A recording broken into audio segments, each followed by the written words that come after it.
Assalamualaikum warahmatullahi wabarakatuh. Kembali lagi bersama saya Firman Ramdhani, psikolog di Mind Institute. Pada video kali ini kita akan membahas mengenai bagaimana memaknai aktivitas kerja dalam bekerja ya. Karena bekerja itu kan berat, sulit, stressful gitu ya. Yang kalau kita nggak punya pemaknaan yang dalam, kemungkinan besar kita akan menyerah. Tapi sebelum kita bahas itu, mungkin saya perlu menyapa juga teman-teman yang ada di jagat online di YouTube terutama. Apa kabar teman-teman semua? Semoga teman-teman semua sekarang berada dalam kondisi sehat secara fisik maupun psikis. Kalau teman-teman pun ada masalah di antara kedua itu, mudah-mudahan segera pulih ya, segera membaik. Tapi mungkin juga kita agak kebingungan ketika kita punya platform YouTube dan sebenarnya subscribernya juga nggak sedikit dan nggak banyak sih ya. Tapi kita tetap pengen aktif di sini.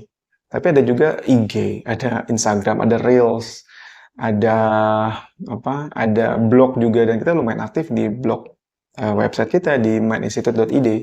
Teman-teman yang belum pernah lihat boleh mampir ya. Kita juga bingung nih, YouTube kira-kira mau kita manfaatkan sejauh apa, seperti apa gitu ya. Apakah kita buat pembahasan yang lebih dalam, detail, ataukah kita buat untuk pembahasan yang sifatnya ringan, yang sharing-sharing aja. Jujur kita masih coba meraba-raba. Kalau teman-teman punya masukan, silakan ya komentar di bawah atau DM kita di Instagram. Barangkali masukan itu bisa jadi sesuatu yang berharga buat kita. So, baik lagi ke tema bagaimana memaknai pekerjaan atau aktivitas bekerja. Karena kalau nggak punya pemaknaan yang kuat, kemungkinan besar kita akan menyerah. Karena tadi ya, bekerja itu sesuatu yang sangat berat. Menyerah ini banyak bentuknya ya.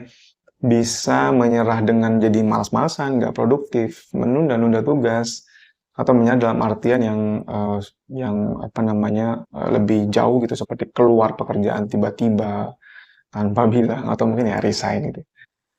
Dan pemaknaan ini sebenarnya banyak sekali. Teman-teman bisa memaknai dengan berbagai cara, mulai dari memaknai atau mengaitkan pekerjaan pada bigger goals, tujuan yang lebih besar, tujuan yang lebih bernilai dan bermakna dan penting buat kalian. So, pertanyaannya akan jadi filosofis banget. Sebenarnya teman-teman bekerja buat apa? Dan untuk melakukan ini mungkin teman-teman perlu cari waktu yang nyaman ya, karena ini pertanyaan filosofis yang mendalam ini tuh beberapa orang nggak terbiasa ngelakuin ini. Misalnya ketika ditanya ke diri sendiri, kita bekerja buat apa sih gitu ya. Mungkin ada beberapa orang menjawab, kita bekerja atau saya bekerja untuk mengumpulkan uang. Dan kalau sudah ada sampai di jawaban itu, gali lagi, discovery lagi. Kalaupun saya punya uang, memangnya kenapa? Kenapa punya uang jadi penting buat saya? Mungkin beberapa orang menjawab, kalau saya punya uang, saya punya kehidupan yang lebih baik. Gali lagi, kalaupun punya kehidupan yang lebih baik, apa yang ada dalam bayangan saya misalnya? Ya, mungkin anak-anak saya bisa dapat kesehatan yang layak, kehidupan yang layak, sekolah yang baik, yang bagus gitu ya, dan mungkin tempat tinggal yang nyaman gitu ya. Kenapa itu jadi hal yang penting? Kenapa anak-anak lebih baik ini ya menjadi hal yang penting buat kita? Gali terus, gali terus, gali terus. Dan ini biasanya nggak cuma sehari gitu ya. Biasanya ini sedikit demi sedikit ter-unfold gitu ya. Sedikit demi sedikit terbuka.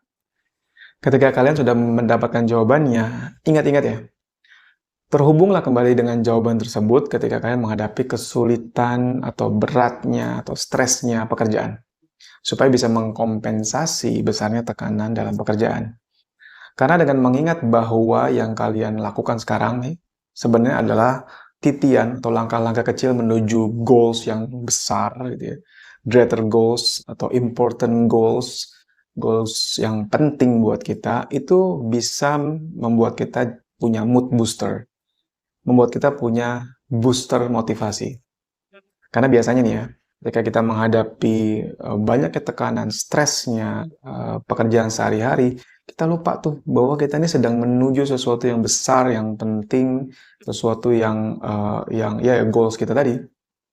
So, dengan mengingatnya, ini akan bisa memodifikasi, atau mungkin bahasa saya bukan modifikasi ya, manipulasi memanipulasi besarnya tekanan yang kita rasakan. Karena coba deh teman-teman, bayangin, rasakan ya, berempati. Ada seseorang yang menempuh perjalanan dari Tangerang ke Bekasi misalnya, kan itu jauh banget ya. Kalau kalian disuruh untuk menjalani perjalanan itu, jalan aja.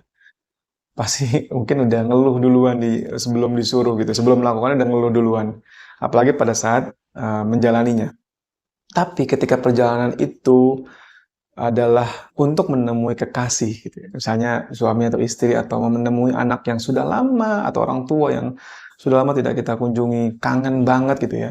Perjalanan itu mungkin akan terasa biasa-biasa aja gitu. Bahkan sepanjang perjalanan kita mungkin akan sangat excited. Jadi bukan beratnya pekerjaan, bukan besarnya tekanan, tapi bagaimana kita memaknainya. Dan terkait dengan greater goals tadi, ini dikaitkan dengan value Islami ya, ini bisa akan sangat jauh lebih powerful. Sebagaimana Viktor Frankl bilang, yaitu super meaning ketika kita memaknai sesuatu dengan konteks religi gitu ya, itu punya kekuatan yang berbeda. Misalnya untuk seorang muslim, mereka memaknai bahwa apa yang mereka lakukan sekarang itu semuanya untuk bekal di akhiratnya nanti. Apalagi ditambah lagi pemaknaannya itu bahwa akhirat itu selama-lamanya, khalidina fiha abada, sedangkan di dunia itu cuma sementara. Cuma seperti hidup dari asar rasanya nih ya, cuma seperti dari asar sampai maghrib, sebentar aja. Memaknai itu juga bisa membuat rasa berat tadi bisa relatif berkurang gitu.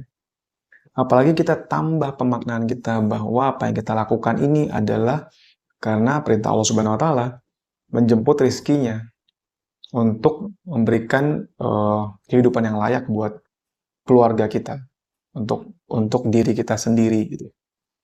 Dan juga mungkin kalau teman-teman pernah dengar ya, Rasulullah Shallallahu alaihi wasallam itu pernah bilang bahwa ya seorang muslim itu harus menjaga kehormatannya. Menjaga kehormatannya dalam hal ini tuh tidak boleh meminta-minta. Tidak boleh tangannya begini gitu ya. So, bekerja adalah salah satu bentuk seorang muslim untuk bisa menjaga kehormatannya. Dan itu luar biasa nilainya. Mungkin juga teman-teman pernah dengar kisah yang masyhur dari Umar bin Khattab radhiyallahu anhu ketika dia mengusir gitu ya, menyuruh keluar para pemuda yang masih nongkrong-nongkrong di masjid selepas salat Jumat ya, supaya mereka bekerja, supaya mereka mencari rezeki dari Allah Subhanahu wa taala. Yang sebenarnya menggambarkan sedikit banyak bahwa memang seorang muslim tuh ya harus bekerja dengan tangannya sendiri. Dan ini menjadi tambahan pemaknaan kita supaya kita lebih bisa tadi ya mengkompensasi beratnya tekanan dalam bekerja. Dan juga mungkin teman-teman ada hal yang saya dapat gitu ya, saya dengar juga dari para asatids terkait pemaknaan bersyukur. Saya nggak tahu teman-teman pernah dengar hal ini atau enggak. Jadi Allah Subhanahu wa taala tuh menyuruh kita bekerja itu untuk bersyukur.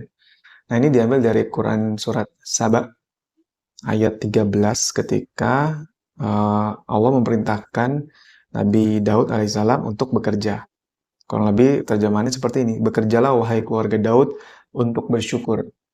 Sedikit sekali dari hamba-hambaku yang banyak bersyukur.